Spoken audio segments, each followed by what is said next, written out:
Uuwi ka na, Kaloy? Oo bro, kaninang umaga pa ako. Ikaw din 'di ba? Di ka pa ba uuwi? Kuha na lang ako ng isa pa. Kapos pa kasi. Bilib ako sa sipag mo. Para ka nang may binubuhay na pamilya kahit girlfriend nga wala ka. Alam mo naman kami lang ng nanay ko sa buhay. Ako lang ang nagtatrabaho para sa amin. Saka nag-iipon din. Good luck bro. Sana may pumasok agad na order para makauwi ka na din. Siguradong hinihintay ka na ng nanay mo. Nagdilang anghel ka, buddy. May pumasok na. Ang daming order. Puntahan ko na yung fast food at nang ma-deliver ko na. Mabuti naman. Sige, ingat ka bro. Ikaw din bro. Diretso uwi ha. Baka dumaan ka pa kung saan. Hindi na bro. Diretso na ako sa mag-ina ko.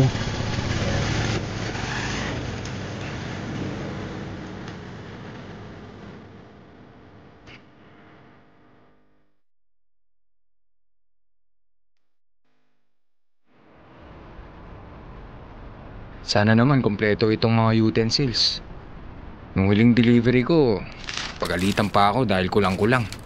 10 kutsara, 10 tinidor. Ayos! May ketchup na din at may tissue. May deliver na nga ito at makauwi na. Mabuti na lang, malapit-lapit lang ito. Mabilis na makakauwi pagkatapos. Ang sarap talagang magbiyahe ng gabi. Walang ka-traffic. Sabi ng app, kaliwa daw ako dito. Kaliwa? Teka muna. Papuntang sementeryo ito ah. Mabuti pa huminto muna ako dito sa tabi. Baka naman naprank pa ako. Wag naman sana. Mabuti pa, tawagan ko muna itong customer. Hello? Hello, sir? Ako po yung rider na may dala ng food order nyo. Sir, confirm ko lang. Sa sementeryo ho talaga ang delivery nito? Oo, sa sementeryo nga. Sir naman, hindi po ako nakikipagbiruan. Ako din naman. Malapit ka na ba? Kanina ka pa naming iniintay at gutom na kami. Malapit na po. Pakihintay na lang. May order naman pala talaga. Mabuti na lang hindi prank. Ito na. Ito na yung pin ng order. Nakakatakot naman dito. Bakit ba naman kasi sa dinami-dami ng pwedeng pag-deliveran dito pa sa sementeryo? Tapos, 12:00 pa ng gabi. Kinakabahan talaga ako. Parang ang lamig ng hangin. Tumatayo balahibo ko. Baka may bigla na lang kung anong lumabas dito. Ito na yata yung nag-order sa akin. Good evening, sir. Good evening. Buti naman nakarating ka na. Pasensya na ha. Hindi naman kita gustong takutin. Birthday kasi ng namayapa naming lola. Nandito ang buong pamilya para dalawin siya. Bihira kaming magkita-kita kaya inabot na kami ng gabi. Nagutom na kaya nag-order na din. Pasensya na din ho. Akala ko ho talaga prank caller kayo. Madami ho kasing ganyan ngayon. Kasi naman ho, dito kayo nagpa-deliver sa sementeryo at hating gabi na. Ganun ba? Anyway, salamat dito ha. Ingat ka. Salamat din po, sir.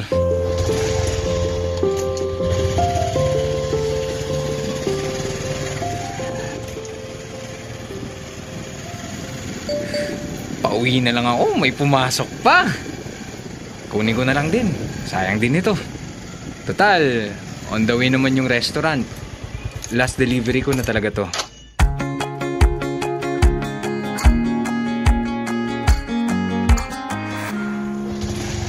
Sana laging ganito. Yun bang pagdating mo, handa na yung order, kukunin na lang. Swerte ko talaga sa last order na to. Ang lapit pa ng bahay sa restaurant. Bakit kayo nagpa-deliver pa? Tinamad sigurong lumabas. May deliver na nga. Ito na yung address. Bakit ganito? Parang wala namang nakatira. Lumang-luma naman itong bahay. Tao po! Grabe naman yung asong yun, kumakaalulong. Tao po! Delivery po! Kuya, Ay, kabayong naging kalabaw! Eh, miss! Pasensya na ha. Magugulatin kasi ako. Taga dito ka ba? oo kuya. Iyan yung bahay ko. Di kilala mo yung nakatira dito? Kuya, wala namang nakatira dyan. May nagpa-deliver na naman ba? Oo eh. Ito nga yung order niya. Tansya ko, pang isang tao. Kuya, matagal lang mo lang nakatira dyan. Ilang dekada na. Isang pamilya dati yung nakatira dyan. Kaso, pinasok isang gabi. Ninakawan na. Pinatay pa silang lahat. Simula noon, wala nang naglakas loob na tumira pa dyan.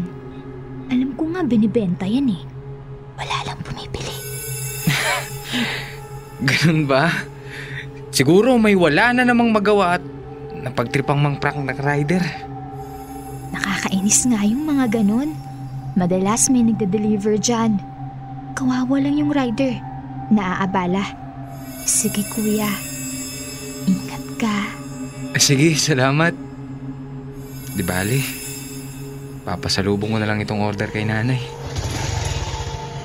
Bago ko tuluyang umalis, huling sulyap sa lumang bahay. Naku po! Hindi na lang pala dapat.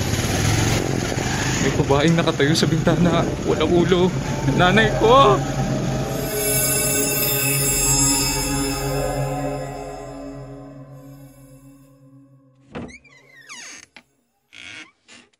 Aris, anak.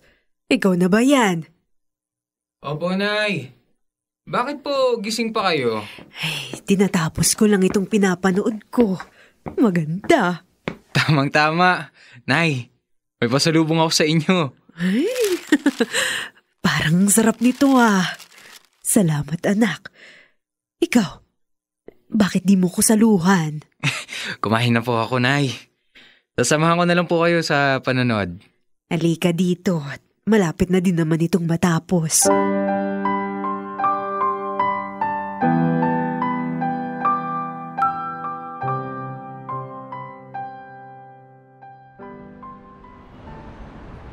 Pare Koy, nakita na naman tayo ah. Kamusta? Ayos naman. Naghihintay ka din ng order? Kanina pa nga. Hindi na naman magtitip ang customer nito. Tagal eh. Pag mga ganitong oras talaga, busy. Wala naman tayong magagawa. Hintay-hintay lang. Saan ba yung delivery mo pare? Dito lang sa La Parilla Subdivision. Di naman kalayuan. Naku pare, sana di mo na kinuha. Bakit naman? Bago ka makarating dyan, dadaan ka sa lumang tulay. Bali-balita ako, madami daw kababalaghan dun sa tulay na yun. Gabi pa naman. Talaga? So, anong gusto mong mangyari? Matakot ako, ganun. Hindi naman pare. Saka alam ko namang hindi ka matatakutin. Sinabi ko lang kasi baka may maramdaman kang kakaiba dun. Hindi ka na mabibigla, di ba? Sana naman, palampasin na lang ako ng payapa. Basta ingat lang pare. Alam ko, may mga na-aksidente dun. Ingat lang. Sige pre. Salamat.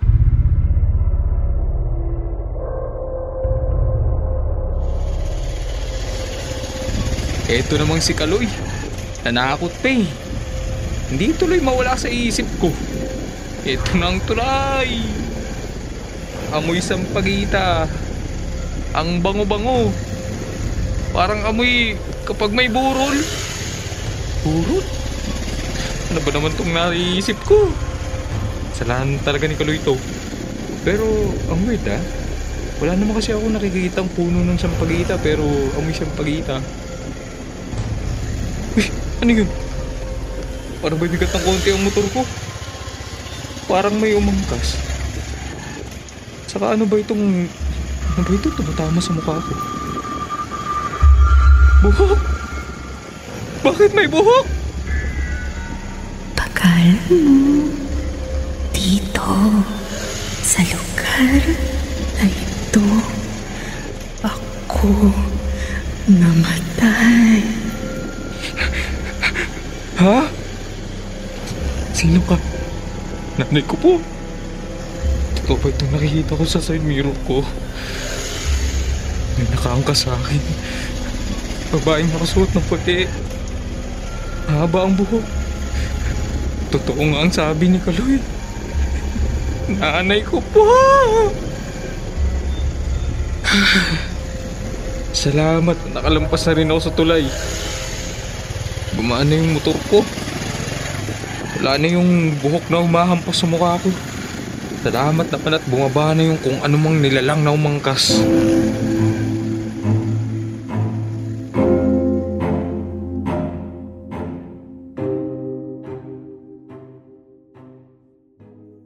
Siya nga, anak. Mabutit hindi ka na aksidente. Nagdasal ako ng taimtim, Nay. Tapos, hindi na ako tumingin sa side mirror at nag-focus na lang ako sa daan. Paglampas ko ng tulay, wala na yung babaeng nakaputi. Ay, paano nung pagbalik mo? Hindi na ako dumaan sa tulay, Nay. Umiikot ako. Di bali ng malayo. Huwag ka nang dadaan doon. Baka sa susunod ay mapano ka na.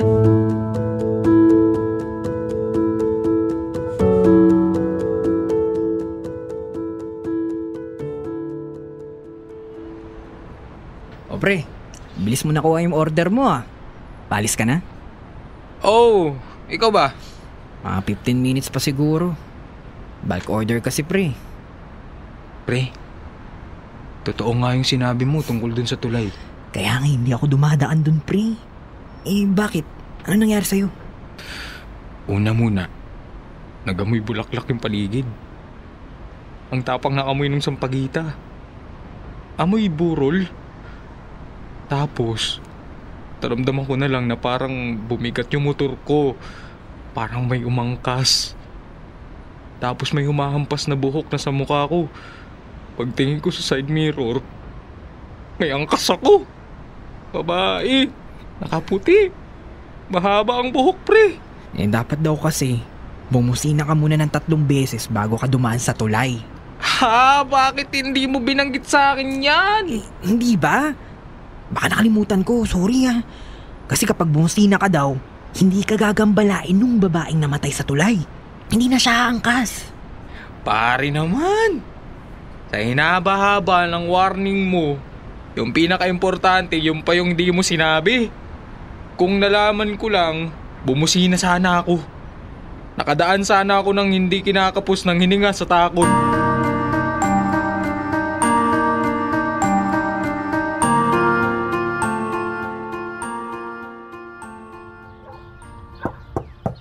Tao po!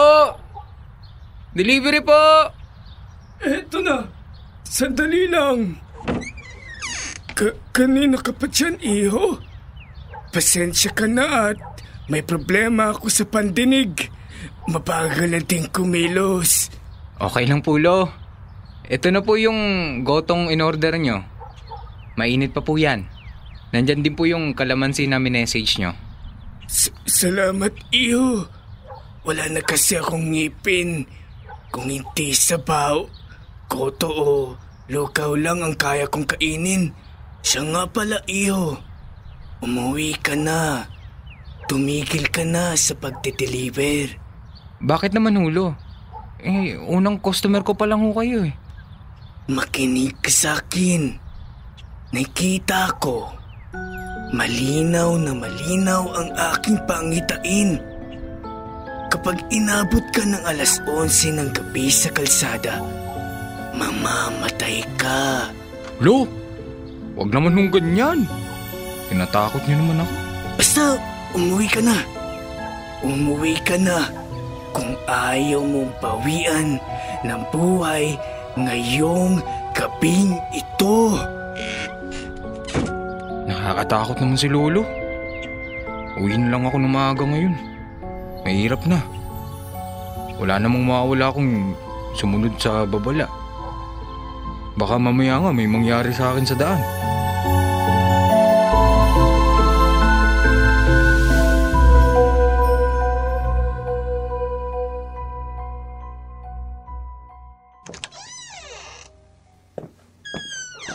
Abay himala. Ang aga mo yata, anak. Pahinga muna ako, Nay. Ilang araw na din namang mahabang oras ko sa pagde-deliver. Ay, tama. Magpahinga ka pa minsan-minsan. Halika't samahan mo ang nanay. Maganda itong pinapanood ko. Baka magustuhan mo rin. Opo, Nay. Tabihan ko kayo dyan. Magbibihis lang po ako.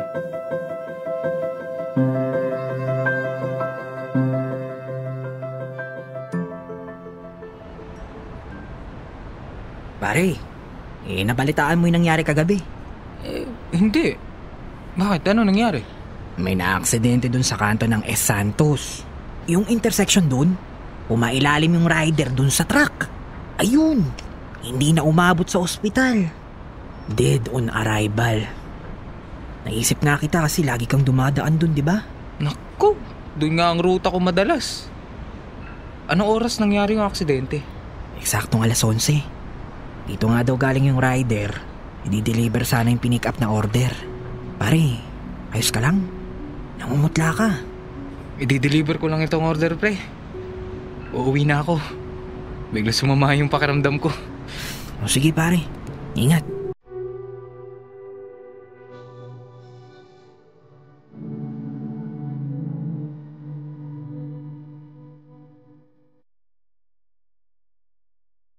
Dear love, kalaunan na huminto na ako sa pagiging delivery rider. Ayoko na. Baka sadyang hindi para sa akin yung trabahong yun. Tanggap ko naman na may mga kaakibat na disgrasya ang bawat anak buhay. Pero hindi ko na yata talaga kakayanin pa na makaranas pa ng mga kababalagan habang nasa ride. Matapos ang huli kong delivery, ay humanap na lang ako ng ibang pagkakakitaan. Baka kasi kapag nagtagal pa ako sa pagiging rider, ako na ang susunod na paglamayan.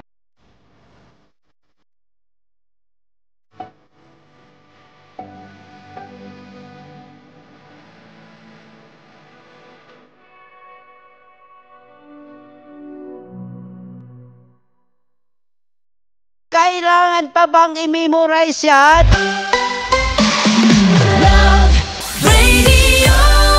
Basic!